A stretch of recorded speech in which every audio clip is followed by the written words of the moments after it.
This is very difficult, isn't it? I mean, we all scratch our heads and go, what is he saying? Dishonest? Be dishonest?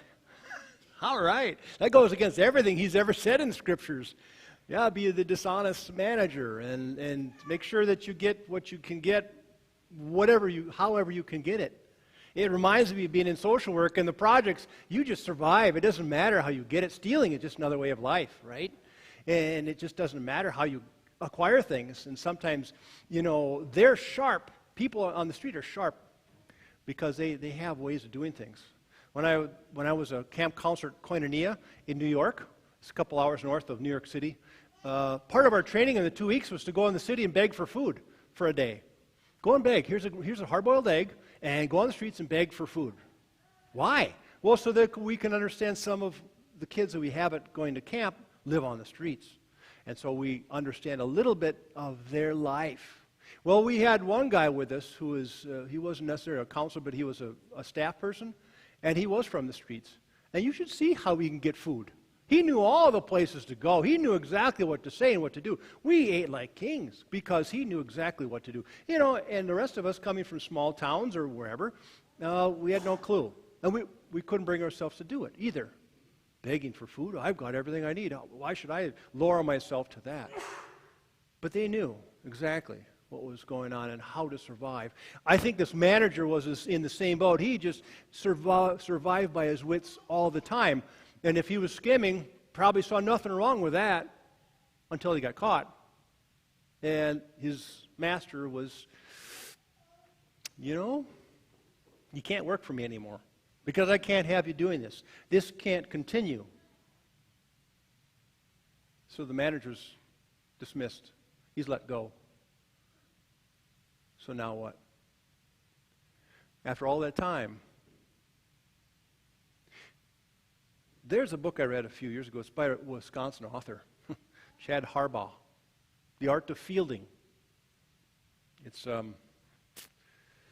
about a young man at a college, Henry Scrimshander. He's a second baseman. And all through college in baseball, he never, ever made a mistake. Any ball that was ever hit to him, he picked up and he threw perfectly every single time. Every single time. Until one day, as the scouts for the pro ball were looking at him, he lost his focus for a split second, took the ball just a few inches higher than the first baseman's glove, overthrew the first baseman. Not a big deal, we do that all the time. But for Henry, who's never experienced failure in his life, was crushed. His world unraveled. He didn't know what to do. And the book follows him.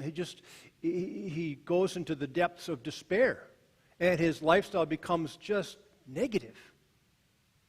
He doesn't know how to pick himself up. He's like this manager who had this level of standing, although this baseball player was living honorably. The manager wasn't. Maybe he didn't know any different. But they both fell. And even the story before this, the prodigal son took everything and he crashed and burned big time. Now it's somewhat part of that. It's somewhat the people who just failed.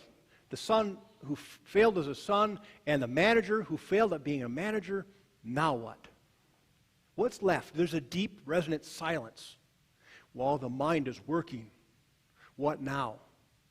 How do I deal with this? And how do I move on? And how do I make it right? At least for myself and someone else. If you've wronged them, if you've made mistakes, which we all have. How to pick yourself up, and what is it that helps you in the silence of being fired? The manager, of course, he puts his street smarts together and decides what he's going to do is manage the books that should have been turned over right away to the master, but it wasn't. They weren't. He took the books, tried to make it right. I need to find something for me. I'm going to reduce your debt, reduce your debt, reduce your debt, and then at least win favor with you. The master finds out and says, I have to save face. It's an honor-shame society, so I can't go back to people and say, no. I know you said 80, but you're still at 100, and you're still at 80 barrels or whatever it is. No, the master couldn't go back on this manager's word, so he had to save face and go with what the manager did later on. The master and the prodigal son's father both delivered something that the son and the manager did not deserve in the least, and that was mercy. That was grace, undeserved. They experienced this. And I think both of them, for a split second, may have found that they were in the midst of this.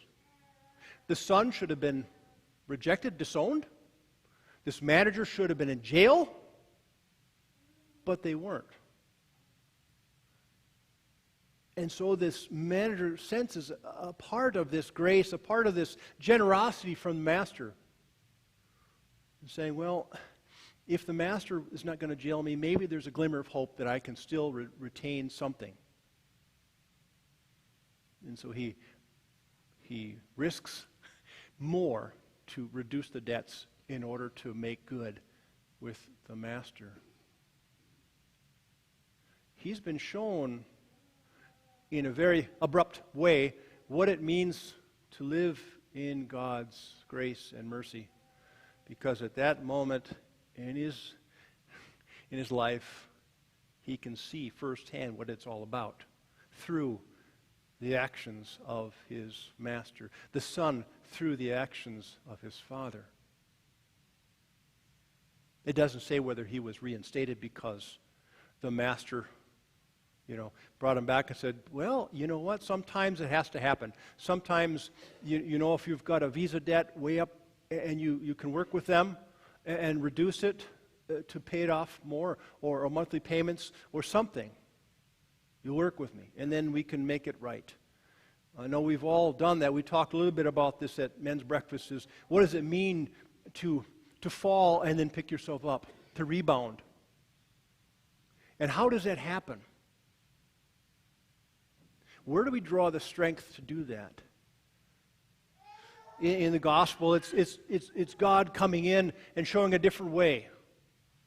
And maybe for us, we can be reminded of the several times that we've been given a second chance, or we've been shown mercy, or we've been shown that there's a different way of doing things than what we've been doing.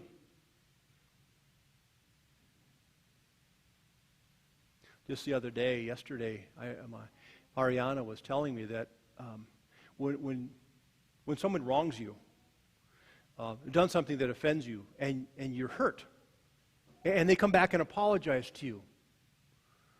And she said, you don't say that's okay. You don't dismiss it and say, that's okay. You say, I accept your apology. So that there's still understanding that I've been hurt, but there's grace and mercy and forgiveness in spite of that. And there's a new way of turning your life around, possibly, even for a split second, even in a minute kind of a way.